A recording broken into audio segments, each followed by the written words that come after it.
इस वक्त की बड़ी खबर आपको बता दें, सीबीआई ने दिल्ली के सीएम को पहले कोर्ट में पेश किया था। आज ही केजरीवाल की सीबीआई रिमांड खत्म हुई है। सीबीआई की अदालत से अरविंद केजरीवाल को जेल भेजने की मांग थी और इसी के साथ ही राज्य सुप्रीम कोर्ट ने केजरीवाल को 12 जुलाई तक जुडिशियल कस्टडी में भेज दिया है। आपको बता दें कि केजरीवाल को 14 दिन की जुडिशियल कस्टडी में राज्य सुप्रीम कोर्ट ने भेज दिया है, जिसमें जुडिशियल कस्टडी में अब अरविंद केजरीवाल भेज दिए गए और 12 जुलाई तक सीएम केजरीवाल हिरासत में है। दिल्ली के सीएम अरविंद केजरीवाल को 14 दिन की जुडिशियल कस्टडी में भेजा गया है। सीबीआई के जरिए डिमांड की गई थी और वाज़ेह रही कि सीबीआई से पूरे मामले में एंटर हो चुकी है। शराब घोटाला मामले में अरविंद केजरीवाल से पूछताछ कर रही है और आज जिस तरीके से पूछताछ की मियाद खत्म हुई और राज्य सुप्रीम कोर्ट में अरविंद केजरीवाल को पेश किया गया सीबीआई के जरिए, उसके बाद सीबीआई ने जुडिशियल कस्टडी की मांग की थी, हिरासत की मांग की थी और राज्य सुप्रीम कोर्ट ने उस पर मोहर लगाते हुए 14 दिन की जुडिशियल कस्टडी में अरविंद केजरीवाल को भेज दिया है।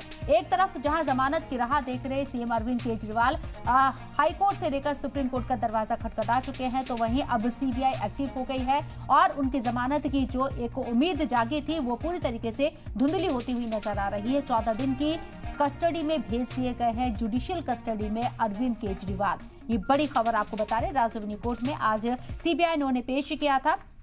29 तारीख तक पूछताछ के लिए मोहलत दी गई थी सीबीआई को और आज जब राज्य सुप्रीम कोर्ट में सीबीआई ने अरविंद केजरीवाल को पेश किया, उसके बाद सीबीआई ने दलील रखी कि उन्हें और पूछताछ करनी है और जुडिशियल कस्टडी की वो डिमांड करते हैं और राज्य सुप्रीम कोर्ट ने उस पर मोहर लगाते हुए उन दलीलों को सही पाते हुए 14 दिन की जुडिशियल कस्टडी में दिल्ली के सीएम अरविंद केजरीवाल को भेज दिया है। अब सीबीआई उनके जरिए सीबीआई उनसे लगातार पूछताछ करेगी और जो सवालों के जवाब वो तलाश करना चाहती है, उनके जवाब तलाश करने की कोशिश की जाएगी। दिल्ली के सीएम अरविंद केजरीवाल लगातार खबरों में बने हुए हैं क्योंकि अपनी जमानत को लेकर जिस तरीके से वो हाथ पर मार रहे थे वो कामयाब होते हुए नजर नहीं आए और अब सीबीआई के जरिए जुडिशियल कस्टडी की डिमांड की गई, जो कि राज्य सुप्रीम कोर्ट के जरिए दे दी गई है। 14 दिन जुडिशियल कस्टडी में अरविंद केजरीवाल।